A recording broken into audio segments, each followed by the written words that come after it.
আসসালামু আলাইকুম। আমি নাজনীন সুলতানা বলছি ব্রাহ্মণবাড়িয়া থেকে। কাছে এবং দূরে, দেশ এবং দেশের বাহিরে যে যেখান থেকে বসে আজকে আমার এই ভিডিওটি দেখছেন, আশা করি আল্লাহর অশেষ রহমতে সবাই অনেক বেশি ভালো আছেন। আলহামদুলিল্লাহ, আমিও ভালো আছি। বাংলাদেশি ব্লগার বিডি নাজনীন সুলতানা চ্যানেলে আপনাদের আরও একবার স্বাগতম। আজকে চলে এসেছি আপনাদের মাঝে নতুন একটি ব্লগ নিয়ে। আশা করি আজকে আমার এই ব্লগটি আপনাদের ভালো লাগবে।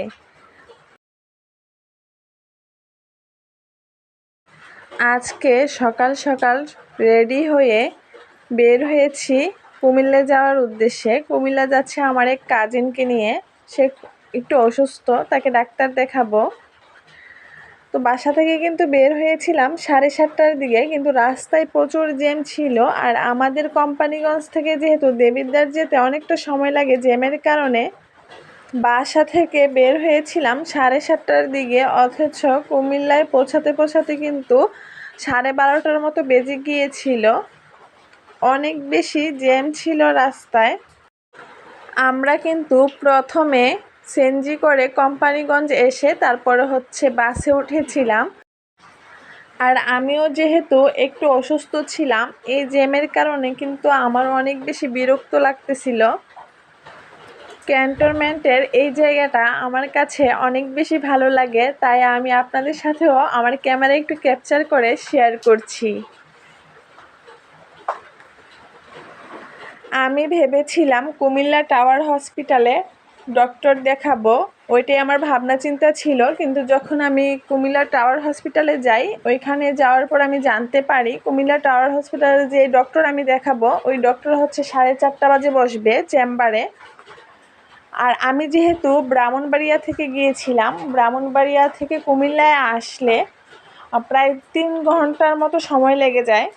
আর জ্যাম থাকলে তো কথাই নেই।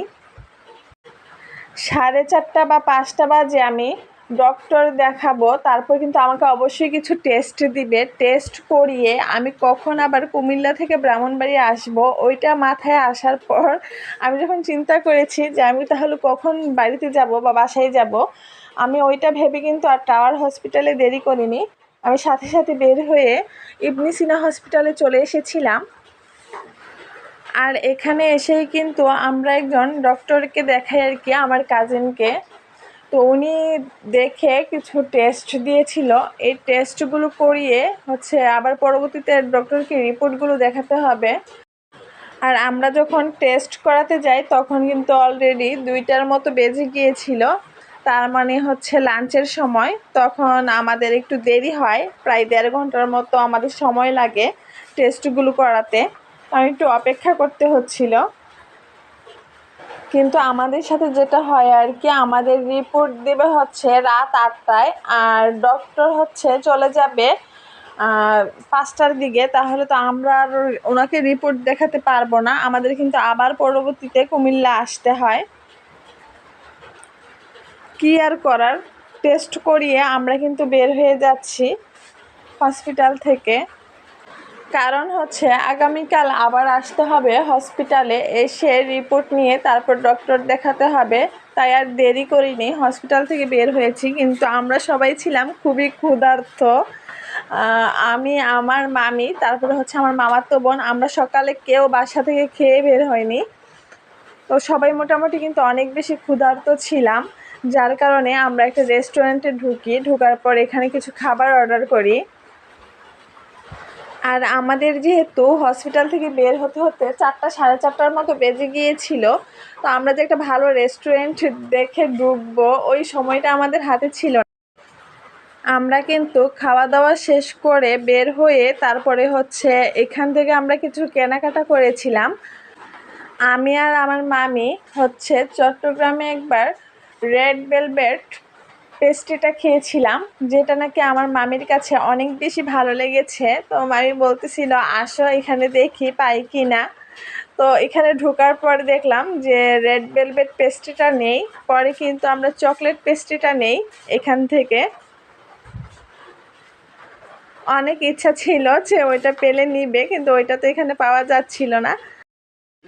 আর এখানে কিন্তু অনেক ধরনের মিষ্টি ছিল, যেগুলো দিয়ে একটা ডালা সাজানোর জন্য পারফেক্ট। সব ধরনের মিষ্টি ছিল এখানে। এখান থেকে কিন্তু আমরা কেনাকাটা করে আরেক পাশে চলে এসেছিলাম এখানে বিস্কিট নেওয়ার জন্য। আর এখানে দেখছিলাম কোন বিস্কিটটা বেশি ভালো হয়। তো এখানে কিন্তু অনেক রকমের বিস্কিট ছিল, তো দেখছিলাম আর কি কোনটা নিব। অবশেষে কিন্তু এখান থেকে আমি বিস্কিট নিয়ে নিয়েছিলাম, কারণ আমাদের বাসায় যেহেতু সবাই চা প্রেমী, চার সাথে কিন্তু সন্ধ্যার নাস্তায় টাও লাগে। আমি কিন্তু সব সময় চেষ্টা করি কিছু না কিছু কেনাকাটা করে বাসায় রাখার জন্য, যেহেতু আমার আব্বার ডায়াবেটিস আছে। তো ডায়াবেটিসের রোগীদের কিন্তু একটু পরপরই ক্ষুধা লাগে। আর এখান থেকে কিন্তু কেনাকাটার পরে কোনো কিছুর বিল আমার মামি আমাকে দিতে দেয়নি, সব কিছুর বিল কিন্তু আমার মামি দিয়েছিল। আজকে আমার মামি কিন্তু তার ভাগ্নিকে অনেক কেনাকাটা করে দিয়েছে।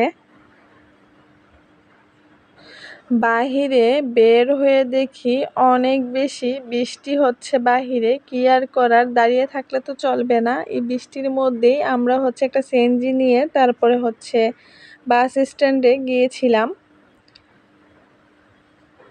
আজকে যদি আমার এই ব্লগটি আপনাদের কাছে ভালো লেগে থাকে, অবশ্যই আমার পাশে থাকবেন। আমি নাজনীন সুলতানা আজকে আপনাদের কাছ থেকে বিদায় নিয়ে নিচ্ছি। সবাই অনেক বেশি ভালো থাকবেন। আল্লাহ হাফেজ।